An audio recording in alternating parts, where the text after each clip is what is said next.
Hi everyone and welcome to Homerino Collectibles, where today we're going to be taking a look at the Star Wars Black Series 6-inch Boba Fett. Now I have actually already done a review of this guy right over here, which is the prototype version. And so this is going to be a bit of a quicker review, just looking at the detail and a comparison between the two. So if you want to see the more in-depth video of articulation and whatnot, then go ahead and check out the video for that guy, which the link will be in the description below. So the box is standard Black Series packaging. As you can see, it's the old style with the orange on there and no window at the top. And then we get the picture on the back and the bio right there. So if you want to read that, then go ahead and pause it now. So let's get this thing open and take a look.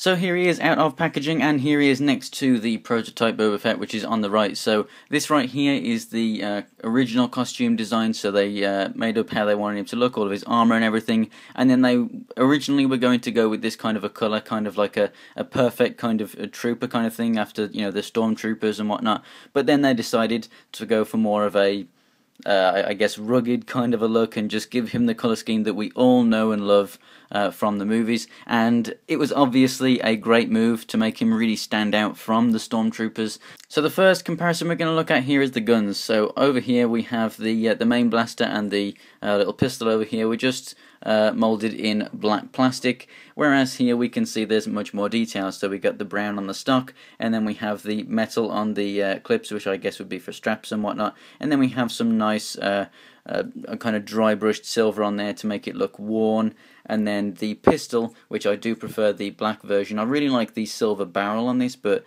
the brown here showing that I guess it might be wood. I don't really like that too much. I do prefer that in black. But as you can see, the holster is brown along with the belt.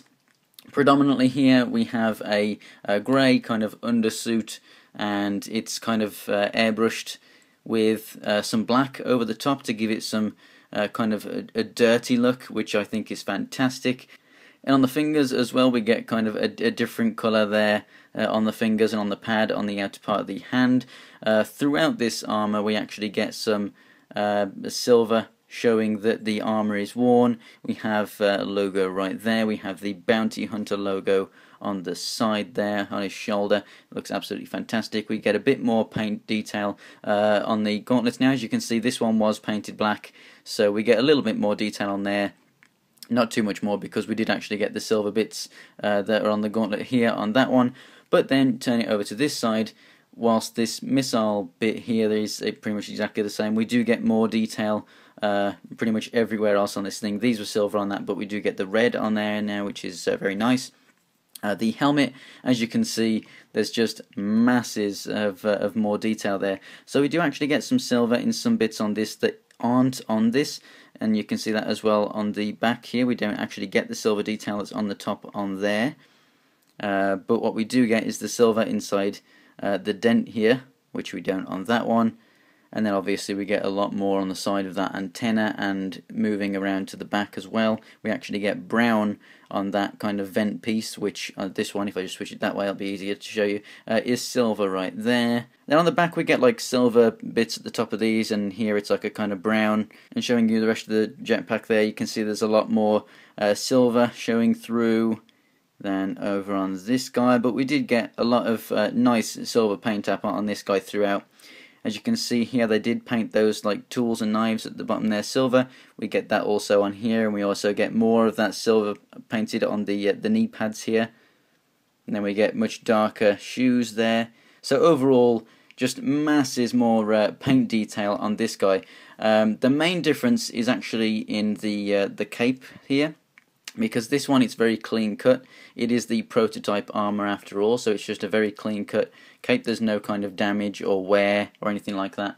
Whereas with this one, the ends are kind of frayed out. Now, there's no worry of this thing actually coming apart. Don't worry, this is just on the end. It's not just gonna, you know, actually be really bad. But I really like how it's this color, and then at this point, it actually is kind of faded.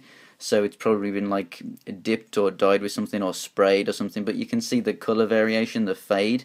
So it actually looks like this part here is actually a more dirty part of the cape, which is the outside, and then the inside is a bit cleaner, which is up against him. So I really like that. So yeah, we get the frayed ends, which just makes it look more worn and everything, which is just absolutely perfect. I like that we actually get a separate shade of brown for these straps down here.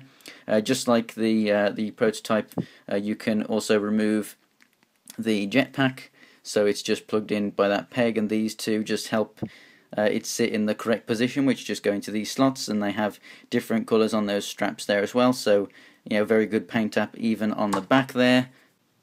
And then obviously exactly the same, we get this bit that's connected to the gauntlet on this side that is on the elbow piece, that's a separate piece itself that rotates, just so that you can get this bit connected so that you can still move the arm and not have that kind of snap off. So it doesn't limit articulation, which is great. And I will just go over it really super quick. So you've got a ball jointed head, left, right, up and down. He does rotate at the waist and he has a little bit of crunch but not much. Shoulders go in and out in a full 360 degrees.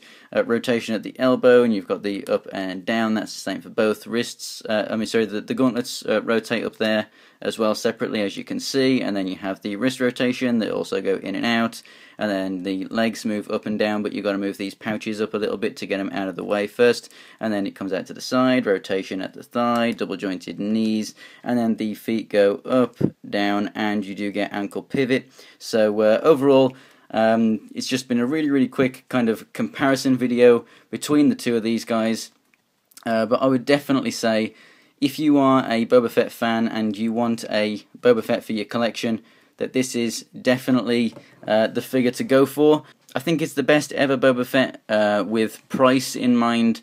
So, you know, even though you can get like really nice, you know, sideshow collectible statues and everything, this, that, and the other, unless you're kind of a classic guy and you collect, you know, classic figures and you have that as your definitive Boba Fett, I think that most people, this is now their definitive Boba Fett, and it's definitely what I would recommend. So this version of Boba Fett is actually exactly the same as the SDCC version that came with the Han Solo in Carbonite. It's just that obviously with this one you don't get that. So if you wanted it and you missed out, and maybe you didn't know if this one was actually out there and it is exactly the same, or if that is actually what you're watching this video for, yes, it's exactly the same as that one. So, you know, go ahead and get this if you did miss out on that version. But for the articulation, it's probably one of the most articulated Boba Fetts out there.